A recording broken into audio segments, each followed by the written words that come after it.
Welcome to OKT, obrolan kantin tambang by Indonesia Mining Student Network. This podcast will cover exclusive career journey stories of mining expert, sharing career journey, insightful stories, and inspirational information. Be ready, listen, learn, and share.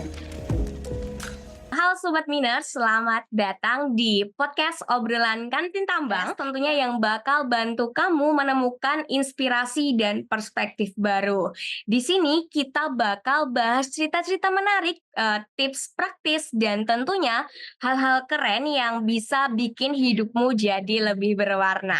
Oke, gimana nih kabar dari pendengar podcast IMSN pada hari ini? Oke, semoga semuanya selalu dalam keadaan sehat ya. Oke, kembali lagi bersama kita di podcast Indonesia Mining Student Network, yang mana podcastnya itu selalu memberikan banyak sekali benefit gitu ya bagi semua pendengar, khususnya bagi para pendengar di industri pertambangan. Oke, untuk podcast kali ini, aku Putri Dwi Setianingsih dari Teknik Kimia Universitas Islam Indonesia bakal memandu diskusi kita untuk podcast hari ini. Kali ini itu akan mengangkat tema yaitu wanita di tambang, kisah perjalanan karir industri pertambangan bersama Kak Zafira Nuraini. Dalam episode kali ini kita akan mendengarkan kisah inspiratif dari Kak Zafira sebagai seorang alumni Teknik Pertambangan Institut Teknologi Bandung angkatan 2018 yang telah menorehkan perjalanan karir yang cemerlang gitu ya di industri pertambangan. Kak Zafira ini memulai karir profesionalnya pada Oktober di tahun 2022 di PT Kaltim Primakol sebagai long term engineer, kemudian berkembang menjadi short term engineer pada Agustus tahun 2023 dan saat ini sejak bulan Mei 2024 beliau memegang posisi sebagai manajemen engineer gitu. Oke, di sini sudah ada pembicara kita, yaitu ada Kak Zafira. Selamat pagi, Kak Zafira. Halo, selamat pagi Putri. Oke, bagaimana Kak kabarnya hari ini, Kak? Alhamdulillah baik. Oke, Gimana? alhamdulillah baik ya, Kak. Ya, Semoga Kak Zafira dalam keadaan sehat selalu gitu. Oke, mungkin kita langsung lanjut lagi gitu ya, Kak. Mungkin di sini juga teman-teman pendengar gitu dari podcast IMSN sudah tidak sabar gitu ya. Oke, untuk 1 jam ke depan kita tentunya di sini akan berdiskusi gitu ya. Berdiskusi, sharing, dan tentunya akan berbagi pengalaman maupun ilmu, serta tentunya nanti akan ada tips dan trik juga gitu ya dari Kak Zafira terkait pengalaman yang Kak Zafira miliki. Tentunya juga dalam episode kali ini, kita akan membahas karir dan tantangan ya dari masa studi Kak Zafira hingga terjun ke dunia pertambangan, serta nanti terkait dengan keterampilan apa saja gitu ya yang dibutuhkan untuk menjadi bagian dari tim perencanaan jangka panjang di sebuah perusahaan besar seperti di PT Kaltim Primakol gitu. Rugi banget nih bagi teman-teman, ya bagi pendengar podcast IMSN kali ini yang tidak mendengarkan gitu. Mungkin kita langsung aja Kak, di sini ada beberapa pertanyaan. Oke, mungkin oke. ini penasaran banget nih Kak. Dari Kak Zafira kan seorang perempuan gitu ya Kak. Nah, apa sih Kak yang membuat Kak Zafira memilih jurusan teknik pertambangan di ITB gitu Kak?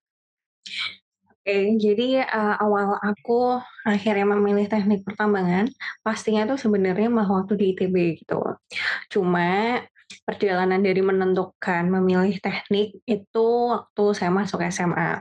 Jadi waktu masuk SMA itu baru mulai tahu nih gitu, kedengeran kan, apa sih SNM, SBM gitu, kok kayaknya jadi sesuatu topik yang sangat jadi krusial gitu ya waktu masuk SMA. Akhirnya coba searching gitu, terus, oh ternyata yang paling penting kita milih jurusan dulu nih, kita tuh mau kuliah apa, kita pengen kerja di bidang apa. Akhirnya waktu masuk SMA itu, waktu itu lagi mulai pendaftaran SMA gitu, waktu awal-awal masuk SMA, aku coba searching berbagai jurusan di hampir berbagai universitas di Indonesia. Dari yang di Sumatera, yang di Jawa, sampai sampai yang di Bali waktu itu juga. Banyak juga, terus, aku lihat gitu, oh jurusan-jurusan ini tuh kerjanya apa gitu. Aku bener-bener lihat semua jurusan. Terus, aku lihat gitu kan, setiap jurusan kerjanya apa. Nah, ternyata aku lebih cocok ke pekerjaan yang berkaitan sama teknik nih, kayak gitu. Nah, kebetulan juga aku emang udah lumayan mendalami geografi itu dari SMP gitu. Itu lumayan sering pernah ikut olimpiade geografi gitu. Nah, akhirnya mikir, wah kayaknya aku minatnya ke sesuatu yang berkaitan sama bumi gitu kan. Walaupun bukan anak kebumian ya, tapi yang mempelajari dengan kaitannya bumi gitu. Waktu itu akhirnya mulai tertarik antara kayak teknik geologi, perminyakan, geofisika, nah malah pertambangan tuh belum terlalu gitu. Nah, akhirnya waktu itu lihat-lihat lagi itu, eee lihat akhirnya di Institut Teknologi Bandung di ITB, ternyata di ITB itu sistem kuliahnya adalah kita tuh kuliah setahun dulu, nggak ambil jurusan, tapi fokus ke fakultas, nanti baru kita masuk ke jurusan di tahun kedua. Akhirnya aku ngerasa, kok kayaknya skema ini cocok banget sama aku gitu. Apalagi dengan ya kualitas ITB yang bagus, waktu itu juga aku ngerasa ini worth it gitu. Kenapa aku milih akhirnya worth it, karena aku mikirnya gini, kayaknya aku kelempar ke jurusan apapun kayaknya oke gitu. Nah akhirnya waktu itu milihlah FTTM, Fakultas Teknik Pertambangan dan Perminyakan. Nah awal-awal tuh sebenarnya aku motivasi masuk ke FTTM tuh karena pengen masuk teknik geofisika. Terus, tapi akhirnya sempat ikut organisasi teknik perminyakan, waktu itu beberapa event kayak IBFest sama IATMI, aku sempat jadi anggota IATMI juga. Nah, tapi baru di semester kedua aku memutuskan antara teknik metalurgi atau pertambangan nih, dan akhirnya aku memutuskan teknik pertambangan. Jadi itulah awalnya aku teknik pertambangan. Kalau masalah sebagai cewek, kenapa nih di teknik pertambangan gitu ya, aku jujur aja bukan orang yang, melihat seorang wanita itu sebagai seseorang yang harus ya kamu harusnya kerjanya tuh yang seperti ini loh, mengkotak-kotakan kayak gitu. Aku terbiasa bahwa ya kita nih sama, mau kamu cewek maupun cowok tuh semua sama punya peluang dan kesempatan dan pilihan yang sama, atas kehidupan kita gitu. Salah satunya ya untuk milih jurusan ini, gitu sih Putri. Oke oke. Tentunya dari Kak Zafira ini ternyata udah, ini ya, prepare-nya udah dari jauh-jauh banget gitu, bahkan tadi Iya, juga udah dibilang dari, SMP juga, ternyata Kak Zafira juga, mengikuti perlombaan, tentunya juga udah minat juga dari SMP dan ternyata juga motivasinya sebenarnya malah, ke teknik geofisika gitu ya, Kak? Oke. iya, Nah, tadi kan, juga, Kak Zafira, sudah bilang juga, mengikuti organisasi IATMI juga gitu ya. Nah mungkin, boleh mhm. diceritakan nih Kak, pengalaman-pengalaman apa saja nih yang, Kakak, jalani selama, perkuliahan gitu ya, yang bisa membantu karir Kakak, sampai sejauh ini gitu, Kak? Oke, jadi waktu aku memutuskan buat kuliah di ITB gitu ya, sebenarnya nekat ya itu, nekat yang akhirnya diijabahi sama Allah ya kayaknya ya, kayak gitu. Sebenarnya ada rasa takut dan excited sih di waktu yang bersamaan waktu masuk ITB gitu. Cuma yang aku pikirkan saat itu adalah, eee, pasti kan ada pemikiran kan, apakah aku harus ambis belajar, apakah aku harus ambis organisasi, apakah aku bisa manage dua-duanya gitu kan. Akhirnya, waktu di tahun pertama ya khususnya, aku tuh bener-bener mencoba mengeksplor keseluruhan hal gitu. Ya aku mencoba mengimbangi antara aku belajar, kemudian waktu itu ada aktivitas kita di fakultas juga, maksudnya bersama angkatan, sama, di organisasi. Nah, di organisasi waktu itu aku mulai mengikuti beberapa kepanitiaan yang diadakan oleh mungkin kalau di kampus lain itu kayak BEM ya, kalau kami itu kan kayak di KM ITB gitu ya, namanya KM, Keluarga Mahasiswa gitu. Atau, dan juga aku ikut waktu itu YATMI gitu. Nah, mulai ikut kegiatan diadakan sama teman-teman di teknik permiakan gitu. Nah, sebenarnya dengan kita itu ngikutin banyak organisasi kayak gitu, kita tuh akhirnya tahu yang pertama apa coba? Kapasitas diri kita gitu. Kapasitas untuk apa? Kapasitas untuk kita memanajemen waktu, manajemen prioritas, dan kita tuh bisa tahu gitu, kita tuh bisa menjangkau teman-teman baru atau enggak. Maksudnya dalam kita menyesuaikan diri, karena kan pasti dengan ikut organisasi itu ataupun kepanitiaan kita akan ketemu banyak teman-teman baru ya, dari jurusan dan latar belakang yang berbeda gitu. Kemudian kita juga belajar untuk bertanggung jawab kayak gitu. Karena pastinya kita tuh ada tanggung jawab, misal jadi PIC, untuk jadi LO, entah itu jadi MC gitu, atau misal, untuk menyusun rundown atau tour kayak gitu kan itu bentuk tanggung jawab ya. Kemudian dengan kita ikut organisasi, akhirnya kita tuh makin tahu gitu loh, minat kita itu sebenarnya ke mana gitu. Ikut kayak organisasi kah, ikut kepanitiaan-kepanitiaan, ikut yang perlombaan-perlombaan. Nah, itulah akhirnya kenapa motivasi aku ikut banyak kegiatan gitu ya. Nah, kalau waktu ikut IATMI, eee, itu kan kebanyakan anak-anak teknik permiakan gitu ya. Tapi akhirnya aku tahu gitu, oh, teman-teman di teknik permiakan tuh karakteristiknya seperti ini gitu, prospek kerjanya seperti ini yang mereka pelajari gitu. Dan itu yang sebenarnya malah membantu aku akhirnya untuk menentukan sebenarnya aku cocok nggak buat masuk permiakan gitu, dan akhirnya kenapa milih teknik pertambangan gitu. Itu sih keuntungannya. Oke, siap Kak. Jadi, tentunya mungkin dari, organisasi itu tentunya juga, sangat penting banget gitu ya Kak, bagi Mhm, kita sebagai mahasiswa gitu, dan tentunya tadi juga udah dikasih tahu nih apa manfaatnya gitu, dari kita mengikuti, organisasi gitu. Nah, terus nih Kak, sekarang kan Kak Zafira ini di, PT Kaltim Primakul ya Kak? iya. Ya. Nah, tentunya, dari sini itukah, gimana sih, apa dari sebelumnya itu Kak Zafira sudah, eee, prepare sebelum, mulai terjun ke dunia kerja atau bagaimana Kak? Terus, gimana sih perjalanan dari Kak Zafira, mulai dari lulus kuliah hingga mendapatkan posisi, pertama gitu ya, sebagai long term engineer gitu Kak, di PT Kaltim Primakul? Oke. Oke, kalau persiapan untuk masuk KPSC apakah udah dari lama atau belum ya? Sebenarnya sama, jadi jujur nggak ada spesifik aku pengen masuk, eee, ke mana gitu, ke perusahaan mana, itu ya pasti sebenarnya ada, cuma itu nggak ada spesifik yang harus perusahaan X gitu, nggak ada gitu.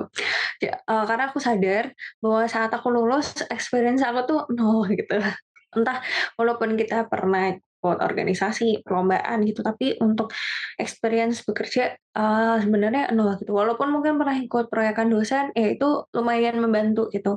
Cuma untuk benar-benar bekerja kan nol gitu. Jadi nggak ada spesifik, pengen apalagi ke KPC ya sebenarnya. Nah, kalau untuk ke persiapan ya dari aku lulus sampai masuk ke KPC, sebenarnya aku tuh habis wisuda langsung berangkat ke KPC gitu. Jadi proses aku persiapan untuk masuk kerja itu aku lakukan waktu di tingkat akhir atau semester 8 gitu. Jadi emang mulai di sebenarnya nggak semester 8, malah mulai aku waktu Covid gitu. Aku mulai ngelihat kan ada kakak tingkat tuh gimana sih, mereka cari kerja gitu kan. Apalagi waktu Covid itu aku ngelihat lumayan susah, bisa dibilang susah untuk orang-orang yang baru lulus untuk dapat kerja, apalagi kondisi Covid gitu. Akhirnya itu memotivasi aku buat memulai gitu, memulai lebih awal gitu, kayak salah satunya buat LinkedIn gitu. Terus, yang kedua menjangkau profesional-profesional gitu. Dan akhirnya ketemu sama Bang Samuel itu dan mengembangkan IMSN tuh salah satunya tuh awalnya untuk ini, persiapan nanti kalau lulus kayak gimana. Jadi membentuk ini ya, network lah sama orang-orang gitu, profesional waktu itu di Covid itu. Terus, akhirnya aku berusaha untuk memperkaya pengalaman aku sebagai mahasiswa lah kayak gitu. Dengan apa? Ikut organisasi, ikut kepanitiaan, ikut perlombaan, terus memaksimalkan kemampuan akademik aku dan juga membangun network kayak gitu. Dan itulah yang aku lakukan sebenarnya untuk persiapan persiapan apa? Bukan hanya untuk masuk PT Kaltim Primakol, tapi untuk aku setelah lulus gitu. Jadi setidaknya waktu orang itu interview gitu ya, atau aku masuk kerja, apa yang pernah kamu lakukan selama jadi mahasiswa? Ya aku bisa jawab gitu, bahwa aku nggak cuma belajar aja gitu, kayak aku juga ngelakuin banyak hal lain gitu, untuk mempersiapkan ini gitu. Nah kalau spesifiknya untuk masuk kerja emang mulai semester 8 ya spesifiknya gitu. Waktu itu kan udah mulai ekonomi udah mulai membaik setelah Covid, terus banyak perusahaan yang mulai membuka lowongan pekerjaan dan di situ aku mulai apply-apply. Dan pada akhirnya emang KPC lah yang pertama kali, yang assign aku pertama kali gitu. Makanya, ya aku mempertimbangkan buat ambil KPC gitu. Oke, keren banget ternyata perjalanan dari Kak Zafira ini ya. Tentunya juga, Kak Zafira ini adalah tipe yang, apa ya, prepare gitu ya, Kak. Jadi sebelum lulus pun sudah, menyiapkan gitu ya, Kak. Nah, tadi juga, Kak Zafira tuh bilang mungkin, ini juga tips juga kali ya, Kak, bisa digunakan tips bagi teman-teman yang masih, kuliah gitu ya, ketika ingin, sebelum terjun ke dunia perkuliahan bisa menyiapkan, LinkedIn-nya atau memperbaiki LinkedIn-nya gitu ya, Kak? Benar sekali ya, Kak, gitu? Ya betul.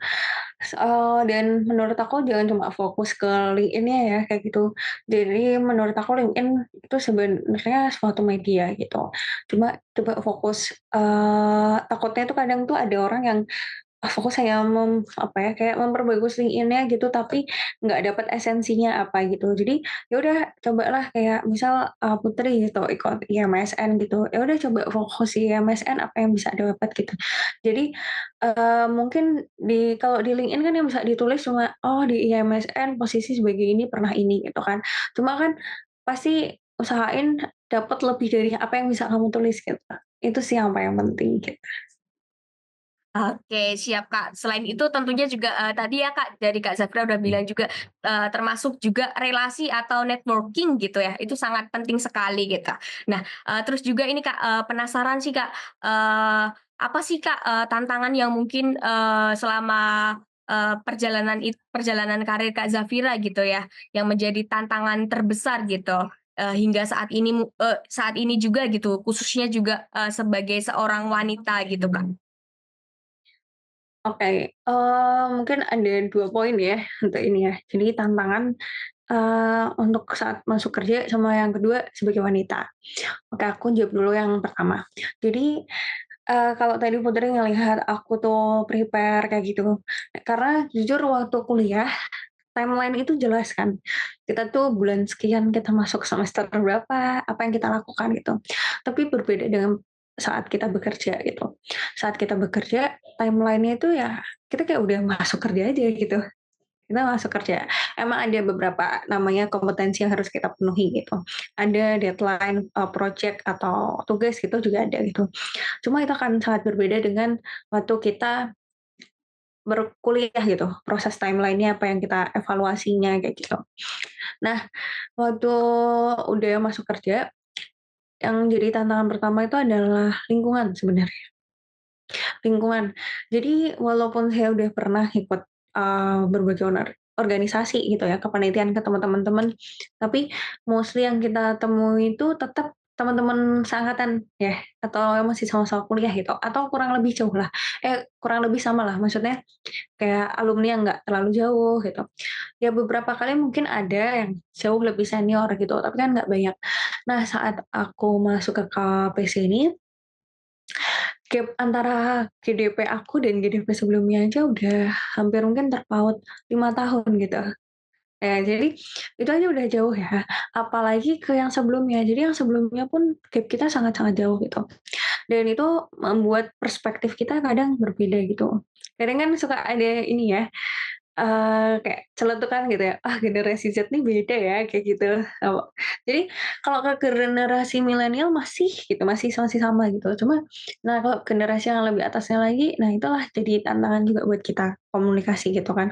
Apalagi kalau kita kadang suka komunikasi itu lebih to the point gitu ya, atau lebih open gitu. Nah kadang tuh itu ada, perlu penyesuaian lah ke mereka kayak itu juga. Nah terus yang kedua dari segi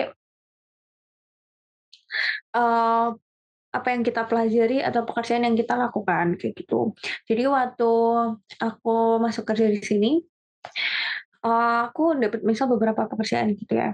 Nah, cuma kadang tuh karena kalau kita tuh kuliah, proses pengembangan itu kan, pasti ya dari per semester gitu ya. Nah, sedangkan kalau di pekerjaan, kita tuh harus dituntut kita sendiri yang aktif gitu. Kita itu mau mengembangkan diri kita seperti apa, target kita apa, itu yang kita harus set kayak gitu. Nah, itu yang sebenarnya menjadi tantangan aku juga sekarang itu.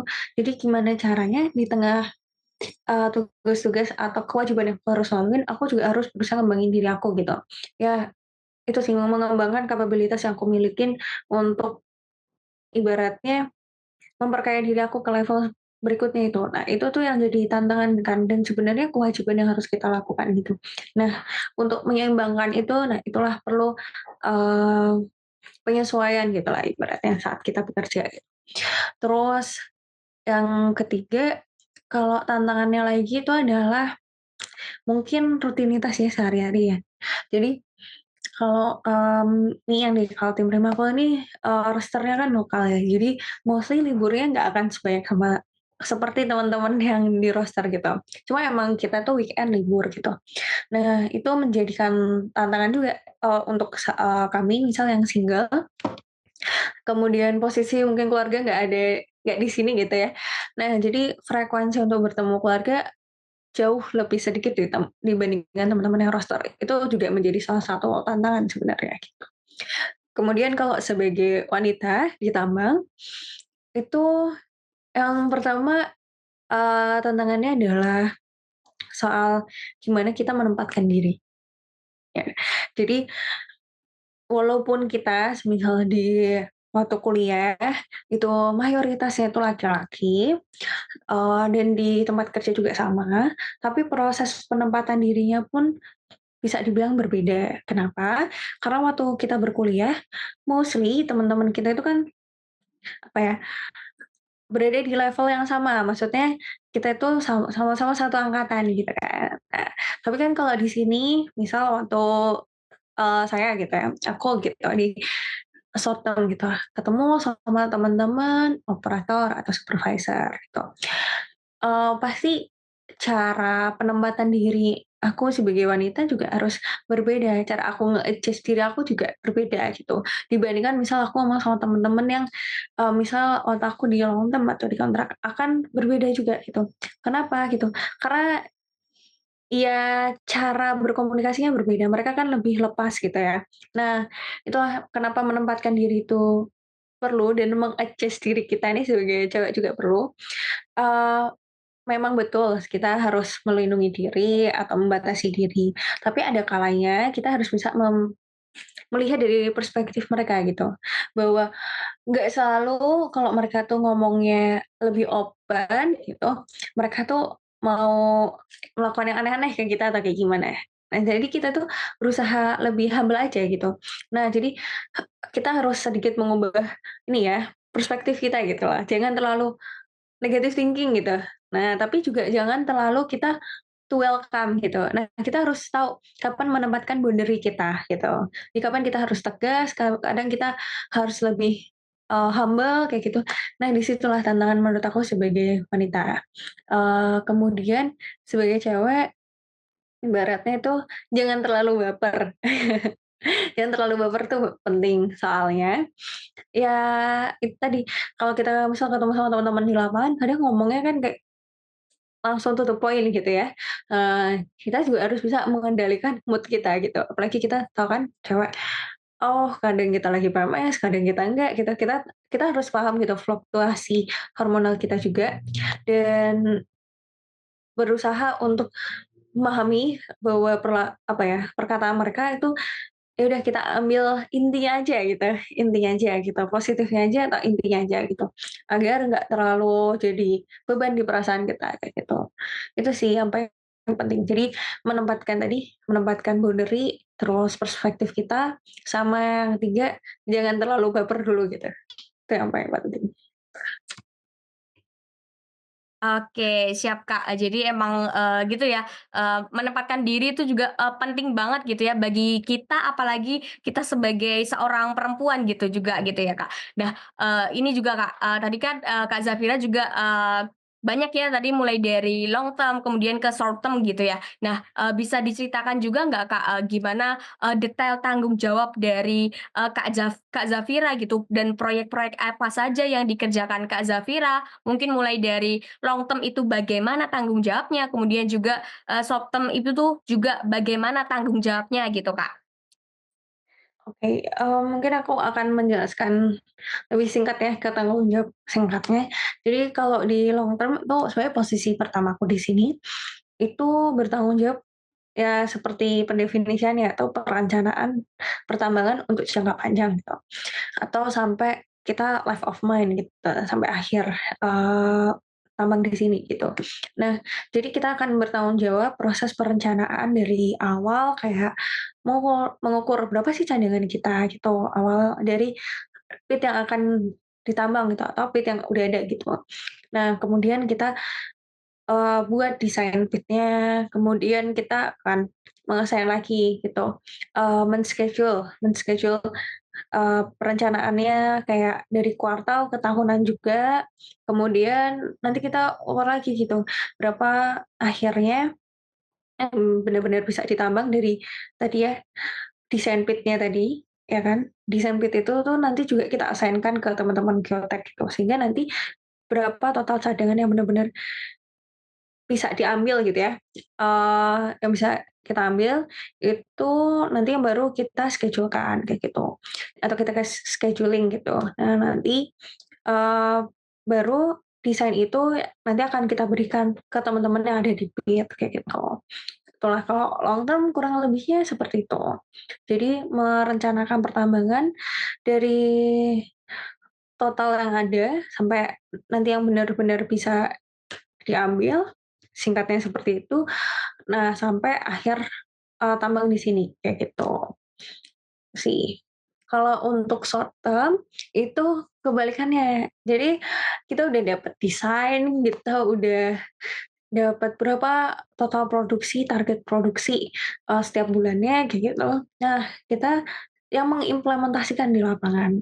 Jadi membuat rencana penambangan untuk setiap digger yang ada di pit gitu. Jadi kayak misal ada 3 digger gitu, digger pertama harus melakukan penambangan di mana untuk hari ini, digger kedua, ketiga juga, dan kemana mereka harus mendamping materialnya, kayak gitu. Berapa kira-kira goal yang bisa kita dapatkan, apakah kita bisa memenuhi target produksi untuk bulan itu, kira-kira strategi apa yang harus kita lakukan biar sesuai target yang agar targetnya itu terpenuhi, kayak gitu. Kemudian kalau semisal di lapangan ada masalah, entah itu blasting, entah itu hujan, longsor, itu kita harus mengassign-nya seperti apa, menyesuaikan kondisinya seperti apa.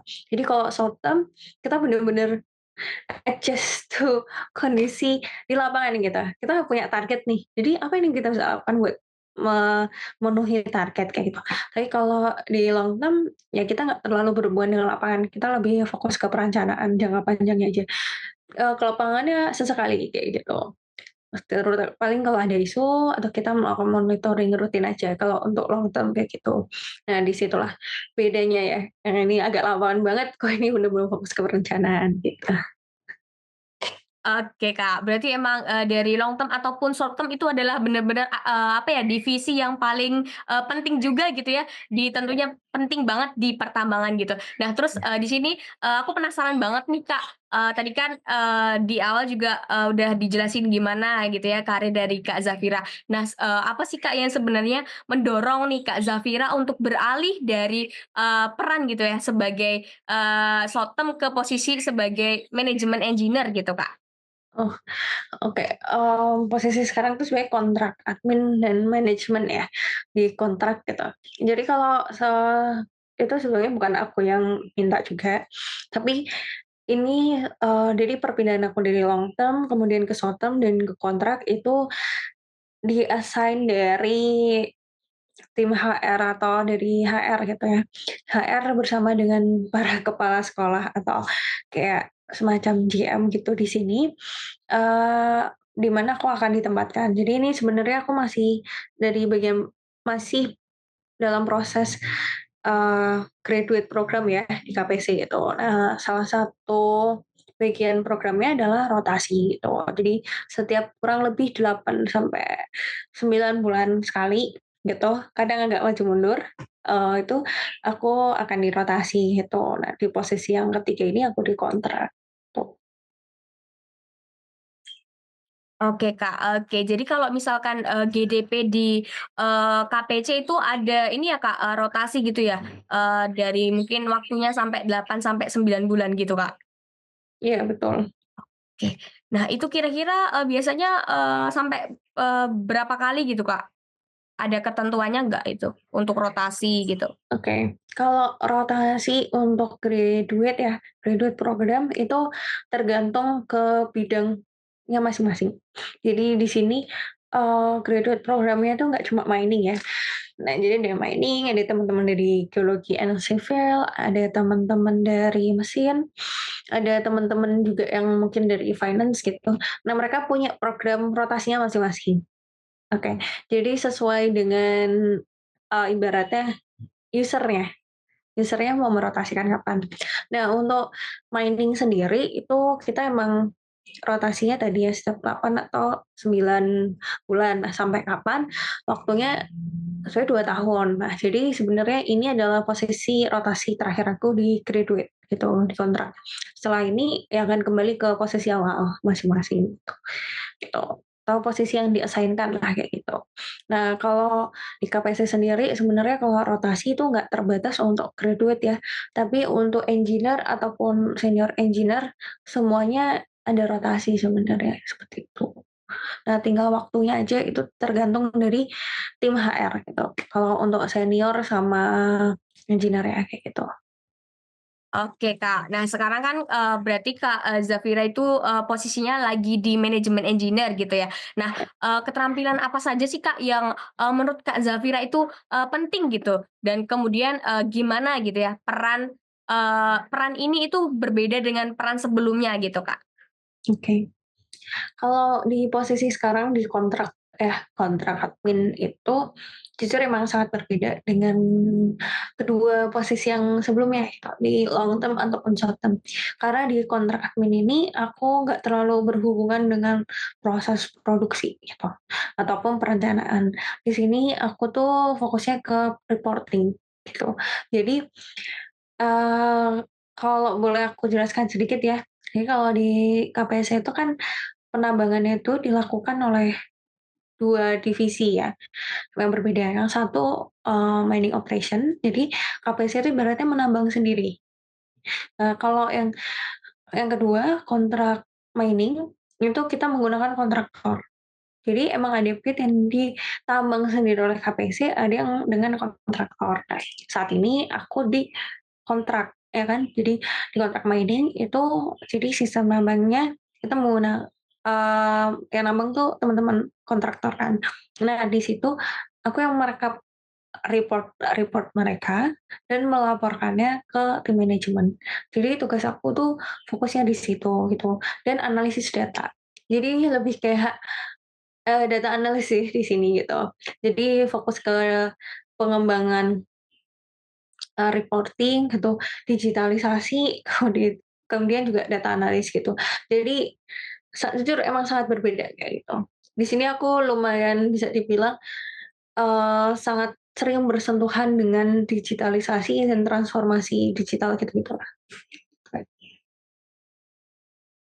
Oke Kak, jadi, di sini, posisi Kak Zafira ini tentunya juga, sangat luas banget gitu ya Kak, tadi mulai dari, short term, kemudian juga long term, dan kemudian, saat ini sebagai, manajemen engineer gitu ya Kak. Keren sekali sih, dari Kak Zafira gitu. Nah, ini Kak, kemudian juga, aku penasaran juga nih Kak, gimana sih, Kak Zafira itu melihat, peran wanita gitu ya dalam industri, pertambangan gitu. Kalau misalkan dilihat-lihat kan kalau misalkan industri pertambangan gitu, kalau misalkan orang yang berpikiran itu kan pasti apalagi di sini mungkin pendengar, pendengar podcast IMSN ini itu tidak hanya dari, teknik pertambangan juga Kak, dan tentunya juga Putri juga di sini malah dari teknik kimia juga gitu ya. Nah, apa saran dari Kak Zafira juga gitu, bagi wanita yang mungkin ingin meniti karir gitu Kak di bidang ini gitu? Oke. Kalau untuk wanita yang ingin meniti karir di pertambangan, kayak aku bukan orang yang udah berpengalaman panjang ya, belum berpengalaman panjang gitu ya, belum seinspiratif itu juga sebenarnya, aku juga masih banyak belajar gitu. Cuma kalau aku boleh kasih saran gitu, dulu, banyak orang tuh berpikir bahwa, wah kalau mau masuk ke pertambangan, perminyakan, industri yang mostly itu didominasi oleh laki-laki ya, tuh kita mikirnya berarti aku harus masuk ini dong, kayak teknik pertambangan, teknik perminyakan, atau kayak teknik metalurgi, teknik kimia, kayak gitu kan. Padahal waktu kita masuk ke industrinya, ini tuh sama seperti industri lain gitu. Hanya branding-nya aja gitu, sebenarnya branding di our society ya, kayak di lingkungan kita itu yang terlalu buat kayak, "Oh ini tuh dunia laki-laki," padahal sama gitu. Ibaratnya gini, semua cewek ataupun cowok sama gitu perannya. Jadi kayak, waktu di program graduate aku udah pernah bilang bahwa yang teman-teman yang masuk ke KPC itu nggak cuma dari teknik pertambangan gitu, nggak cuma teknik mesin gitu aja gitu, tapi ada teman-teman finance gitu, ada teman-teman, eee, ya kayak yang dari jurusan-jurusan yang nggak teknik gitu. Ya karena perannya itu tetap dibutuhkan gitu, dia misal di accounting kayak gitu, untuk reporting mereka gitu, untuk mereka yang di marketing kayak gitu. Nah, jadi sebenarnya peluang kita tuh sama kayak gitu. Jadi nggak usah takut sih kayak gitu. Apakah harus ke lapangan kayak gitu? Ya sama gitu. Mungkin yang membedakan gini, kalau misal, di industri farmasi gitu ya, ke lapangannya gitu atau meninjau proyeknya adalah kamu ke pabrik gitu ya, mungkin ke lapangannya kayak gitu ya. Kita ninjau ke lapangannya ya tergantung yang kamu tinjau apa, ya bisa aja tambangnya kan pasti karena pusat industrinya di tambangnya atau proses misal, processing coal-nya kayak gitu atau proses pengapalan coal-nya kayak gitu. Jadi hanya yang kita tinjau atau apa ya, produksi atau industrinya aja yang berbeda gitu, tapi mostly sama, ada yang namanya marketing, ada yang namanya accounting, ada yang namanya teman-teman HR, ada mungkin teman-teman yang di, IT kayak gitu. Jadi sama aja gitu, nggak masalah kok.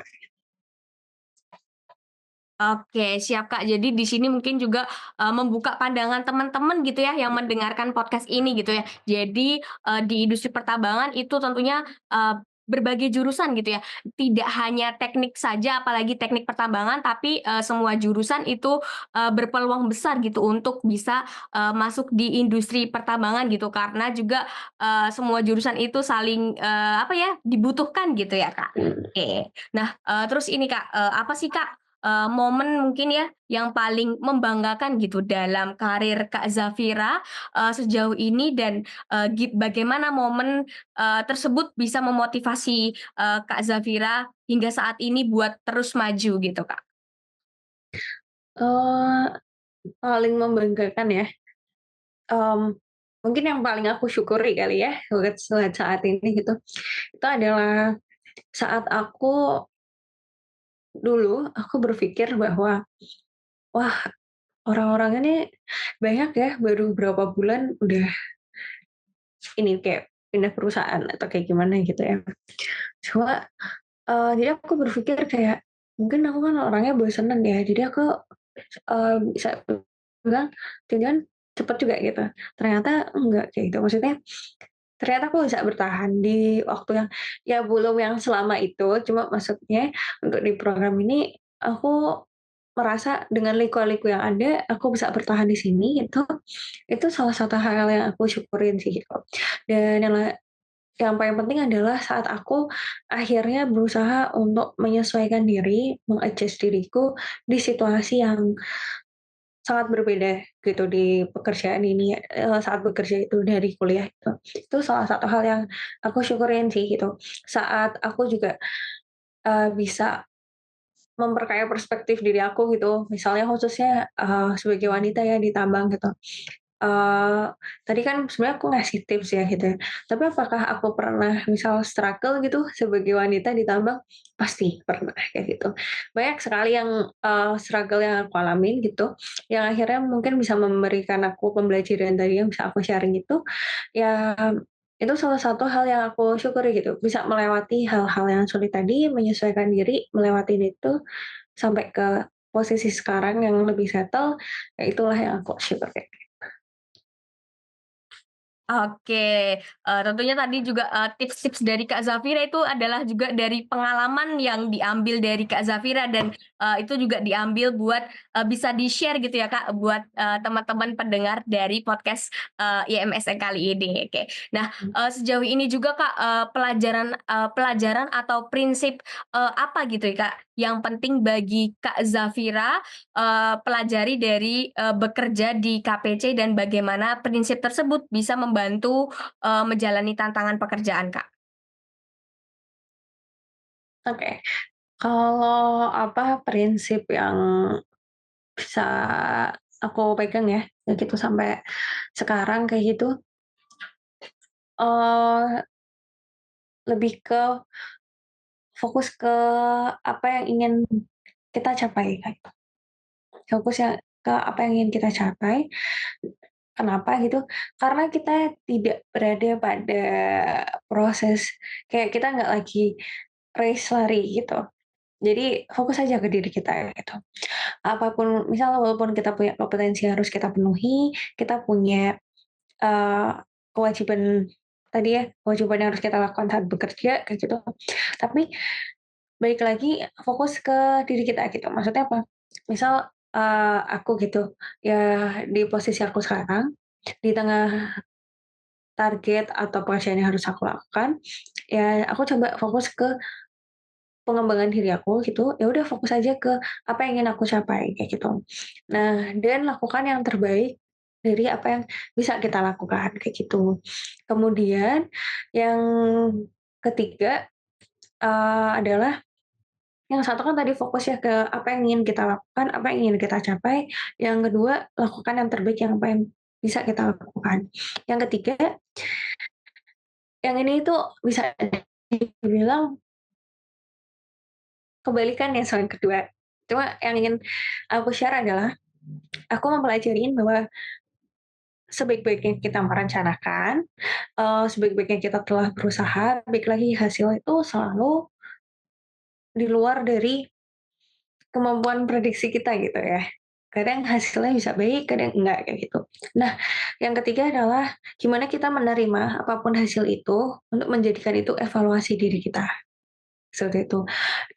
Bukan berarti kalau kita udah fokus, udah ngelakuin yang terbaik, hasilnya selalu yang terbaik, belum tentu kayak gitu. Bisa aja hasilnya kebalikannya kayak gitu, atau belum tentu sebaik yang sesempurna yang kita inginkan kayak gitu. Jadi pasti di tengah kita bekerja itu kadang suka ada hal-hal yang tidak terprediksi atau seperti apa itu. Ya kita harus berusaha memahami bahwa hal-hal itu bisa terjadi. Nah, gimana caranya kita bisa menerima kondisi itu juga, menerima hasilnya dan melakukan evaluasi itu. Itu yang mungkin aku pelajarin ya buat saat ini kayak gitu. Untuk apa ya, untuk aku dalam bekerja maupun berusaha untuk memperbaiki diri aku ke depannya, kayak gitu. Oke, Kak, mungkin ini aku juga, jadi catatan juga nih, Kak, mungkin bagi teman-teman juga boleh dicatat juga nih ya bagi pendengar. Nah, tadi kan, Kak Zafira bilang nih poin yang terakhir gitu. Nah, Yang penting posisinya kita, sudah berusaha dan tentunya kita udah merencanakan gitu. Nah, kalau untuk masalah hasil ataupun, gimana ke depannya nanti ataupun hasilnya bagaimana, itu, kita pasrahkan, yang penting kita sudah, berusaha gitu ya, Kak. Dan yang paling penting kita harus bisa menerima dan, kita juga, siap untuk mengevaluasi ke depannya gitu ya, Kak. Iya. Oke. Nah, terus ini Kak, apa sih Kak, pandangan dari Kak Zafira gitu, tentang masa depan di industri pertambangan di Indonesia dan, bagaimana profesional muda itu bisa mempersiapkan dirinya, untuk berkontribusi dalam industri pertambangan, Kak? Oke, kalau untuk industri pertambangan di Indonesia, aku melihatnya namanya, eee industri yang berkaitan dengan energi atau tambang itu sangat fluktuatif ya, tergantung kebutuhan gitu ya. Kayak misal batu bara sempat waktu itu anjlok banget, naik banget, terus sempat turun, agak naik lagi, ya selalu seperti itu. Sama dengan industri yang lain kayak gitu. Fluktuasi itu akan selalu ada kayak gitu aku lihatnya. Tapi gimana caranya kita tuh lebih resilience dan agile sih aku bilangnya kayak gitu, menghadapi situasi itu kayak gitu. Nah, perspektif resilience, agile, kayak gitu, tadi pun balik ke masing-masing. Ada orang yang, bilangnya gimana pun kondisinya ya kita harus bertahan gitu. Tapi ada orang yang mungkin berpikirnya adalah, ya udah kalau kondisinya nggak baik, aku akan, ganti ke pekerjaan yang lain atau apa kayak gitu. Nah itu balik lagi ke masing-masing sih sebenarnya. Cuma kalau misal lihat dari industri pertambangan di Indonesia, aku ngeliat ya tetap akan bagus sih, untuk kedepannya gitu. Melihat kebutuhan demand-nya juga masih oke kayak gitu. Nah, paling yang jadi tantangan sekarang itu gimana kita mentransformasi industri kita dengan digitalisasi kayak gitu. Jadi, yang aku I ingin katakan ya, kalau dulu waktu kuliah untuk digitalisasi memang udah ada gitu, tapi kan belum ada ya, benar-benar kita belajar gitu, bagaimana sih membuat suatu program kayak gitu, gimana kita nge-coding dan lain-lain, kita belum banyak belajar menggunakan itu gitu. Tapi, di kondisi sekarang, apalagi terkait dengan fluktuasi dan dinamisasi industri itu, digitalisasi itu menjadi salah satu hal yang terus didorong kayak gitu untuk saving cost dan lain-lain dan untuk meningkatkan efektivitas kayak gitu. Dan saat ini kita itu juga aku ngelihatnya kita nggak lagi bersaing dengan sesama manusia juga, nggak cuma bersaing dengan sesama manusia tapi juga bersaing dengan peningkatan teknologi yang terus berkembang, salah satunya AI gitu. Jadi, yang pengen aku sarankan untuk teman-teman yang di mahasiswa lagi masih punya kesempatan banyak untuk belajar, coba belajar mengenai gimana sih, untuk misal jadi prompter kayak gitu, belajar mengenai AI kayak gitu. Jangan males belajar soal hal-hal digital kayak gitu, karena itu nanti pasti akan kita butuhkan gitu sih di industri kayak gitu. Dan misal nanti kalian masuk di industrinya, kok misal belum ada digitalisasi, misal tapi kalian di kuliah itu udah belajar, sebenarnya itu nanti bisa kalian gunakan untuk ya itu tadi, meningkatkan efektivitas kalian untuk bekerja gitu. Jadi banyak hal-hal simpel yang akhirnya bisa ya nggak kalian yang kerjain gitu, tapi biarkan sistem kalian yang udah kalian buat yang untuk bekerja. Jadi itu sih paling kalau pandangan aku soal industri pertambangan, kemudian saran mungkin buat teman-teman gitu.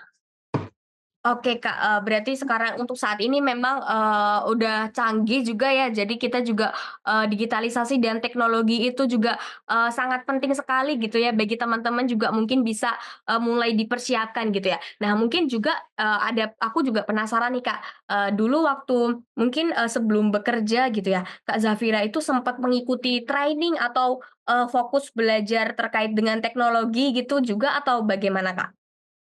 Eh, jujur kalau waktu aku kuliah, yang namanya AI atau mungkin kalau kita sekarang tuh lagi banyak tuh kayak ChatGPT gitu ya, itu belum ada.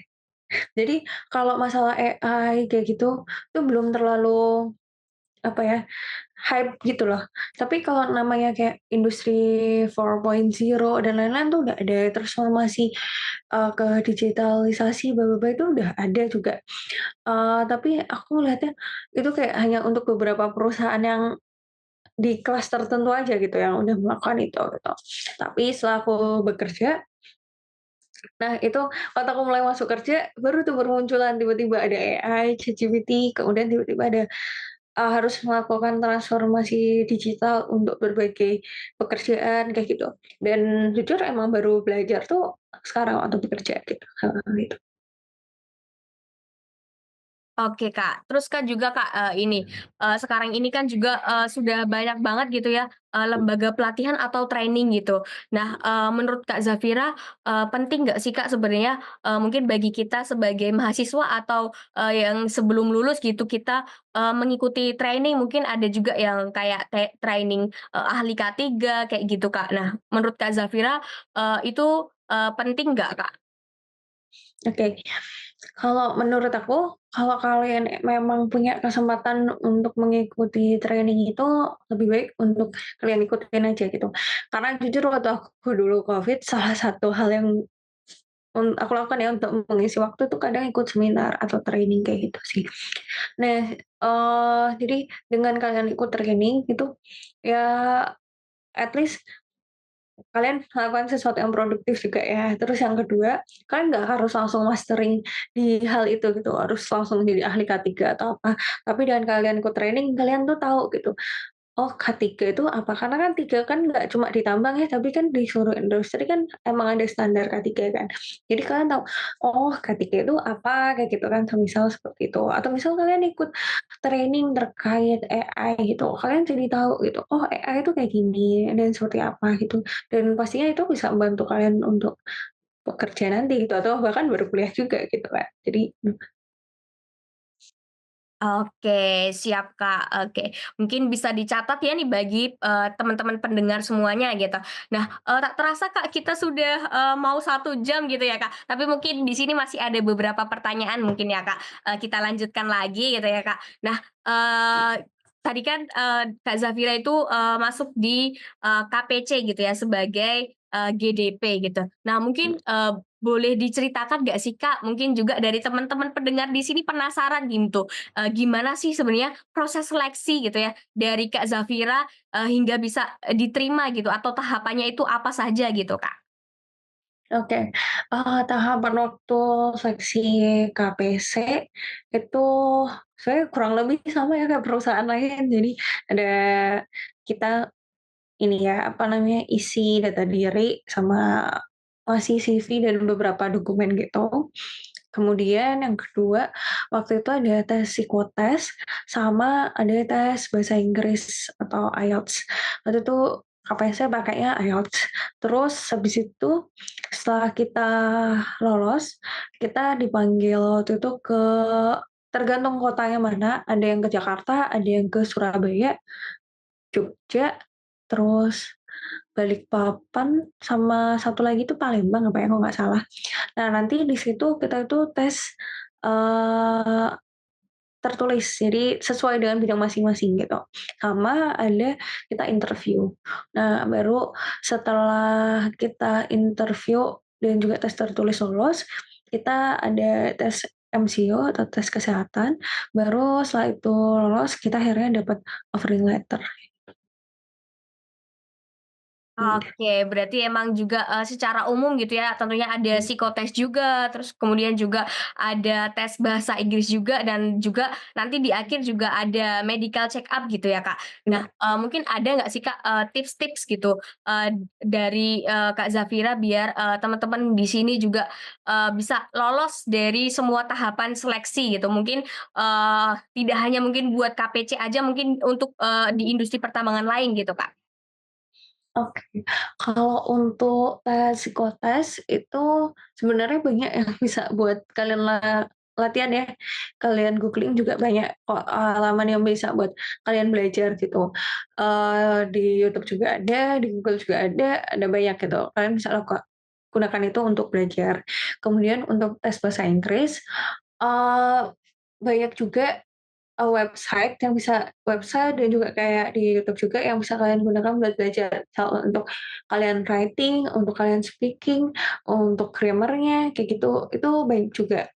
Itu jadi, coba sarannya tuh tes bahasa Inggris itu, karena waktu itu, kayak KPS kan pakainya IELTS gitu kan, mungkin agak lebih ya dibandingin beberapa perusahaan gitu standarnya. Jadi kalau kalian belajarnya lebih bagus, maksudnya standarnya lebih sulit, ya kalian agak ya setidaknya bisa melewatin yang tadi gitu. Terus, kalau buat interview, itu kan sebenarnya akan tanya jauh-jauh dari apa yang kalian tuliskan di CV. To be honest with CV gitu. Jadi yang CV itu yang kalian tulis di CV, di LinkedIn itu, ya itulah diri kalian gitu. Kalau kalian bohong kan kalian kok ditanya juga akan bingung kan, kayak gitu kan. Jadi dari pengalaman kamu, kamu tahu apa kan kamu nggak bisa jawab gitu kan.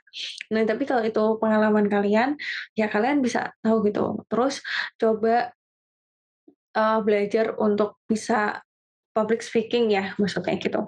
Gimana interview kayak gitu. Waktu itu aku sempet ikut kelas interview dan beberapa kali nyoba interview gitu dan dikasih beberapa saran ya, itu akhirnya aku coba latihan gitu buat interview kayak gimana.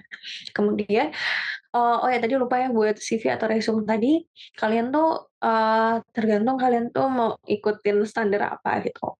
Waktu itu kan ada standarnya Harvard sama ada mungkin yang umum kayak gitu, kalian coba cari, buat beberapa format, nah kira-kira yang bisa dimasukin yang mana kayak gitu. Itu coba kalian samain ya tulisan antara kalian di CV resume sama CV atau resume, terus di LinkedIn, nah itu kok bisa sama gitu ya, jangan sampai nanti juga berbeda. Terus kalau MCU, MCU itu kan sebenarnya ini ya, keseluruhan kesehatan kalian gitu. Jadi kalau aku ngasih saran buat teman-teman, waktu kuliah tuh kadang suka banyak yang jarang olahraga. Nah ini tuh tolong banget buat, jangan lupa olahraga gitu. Kenapa sih? Karena waktu MCU itu banyak yang dites gitu, kayak kesehatan paru-paru, jantung, kolesterol, gula darah. Nah, itu tuh terus jaga pola hidup kalian kayak gitu. Misal apalagi yang misal suka ngerokok atau, kayak minum-minum atau apa, nah itu kalau bisa dikurangin-kurangin deh gitu. Karena, kayak misal minuman alkohol kayak gitu, ya itu akan mengganggu fungsi ginjal juga ya, atau hati, nah itu kan juga nanti kelihatan kan, kalau terlalu sering tuh kayak gitu. Nah jadi, saran aku menjaga pola hidup sih, sama itu tadi, lifestyle kalian sih. Jadi olahraga, apa yang kalian makan, nah itu akan mempengaruhi kayak gitu. Tuh sih. Nah sisanya ya kita berdoa. Oke oke, siap, Kak. Jadi di sini juga, zaman itu juga sudah, canggih sekali gitu ya. Jadi, bagi teman-teman mungkin juga, bisa mengakses dari mana aja gitu ya buat belajar itu Mhm, bisa. Terus kemudian juga intinya, jangan lupa juga, olahraga dan tentunya jaga pola hidup juga. Dan yang paling penting itu adalah, berdoa gitu ya, Kak. Yang penting kita mhm. juga sudah, berusaha, semaksimal mungkin gitu. Dan mungkin ini adalah, pertanyaan terakhir gitu ya, Kak. Mungkin, untuk terakhir gitu ya, Kak, apa sih, Kak, boleh disampaikan gitu, Kak, pesan buat, Kak Zafira bagi teman-teman pendengar podcast IMSN kali ini dan apa harapannya gitu ya untuk, masa depan gitu, Kak? Gitu.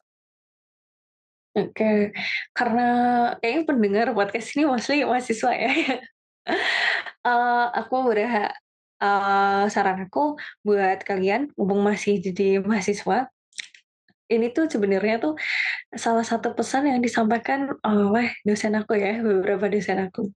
Kalau kalian tuh berbuat kesalahan, kalau kalian itu salah jawab soal dan lain-lain, lakukan itu waktu kuliah. Karena waktu kerja, ya kita harus melakukan yang terbaik untuk pekerjaan kita gitu.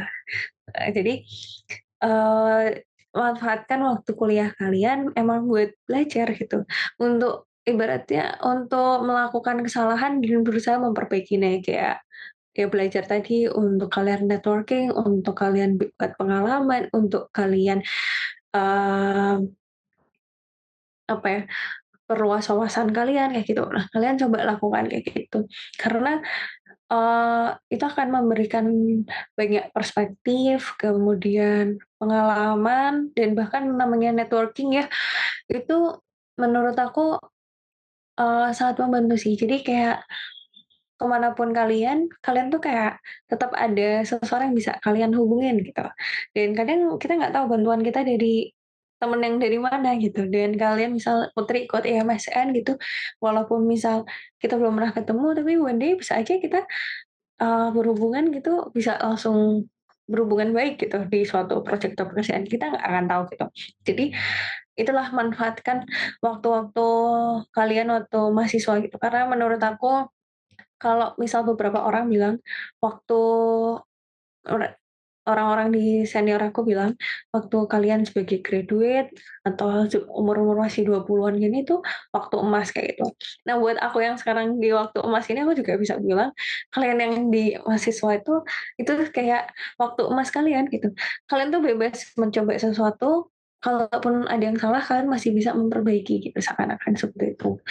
Jadi, dan aku berharap semester berapapun kalian ya, mau udah semester berapa nih, semester 7 mungkin ya, semester 7 bahkan udah mau lulus gitu, ngerasa bahwa, wah ternyata masih banyak yang belum aku lakuin gitu, nggak usah takut untuk melakukan hal yang kalian pikir telat, karena sebenarnya nggak ada kata terlambat untuk melakukan hal yang emang menurut aku bisa membantu kalian untuk develop diri kalian gitu. Dibandingkan nggak sama sekali, mending lakukan hal itu yang kalian pikir telat gitu.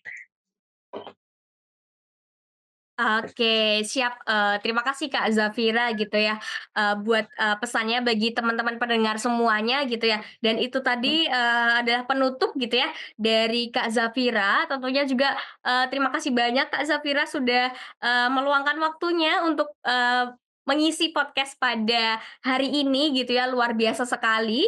Hari ini kita sudah, sharing gitu ya bersama Kak Zafira. Tadi, kita udah bahas juga, mulai dari motivasi dari Kak Zafira, mulai dari waktu mengambil jurusan teknik pertambangan di ITB, kemudian juga, gimana, proses seleksi, untuk masuk KPC dan bagaimana, kegiatan-kegiatan dari Kak Zafira, tentunya juga tadi, bonus juga dari Kak Zafira ada tips-tips juga dari Kak Zafira yang mungkin bisa, diambil buat teman-teman pendengar semuanya gitu ya, tentunya, luar biasa sekali gitu ya. Oke, tak terasa, kita sudah di penghujung acara gitu ya, tentunya tadi ada tips dan trik juga maupun, kesan gitu ya sebagai, alumni pertambangan gitu.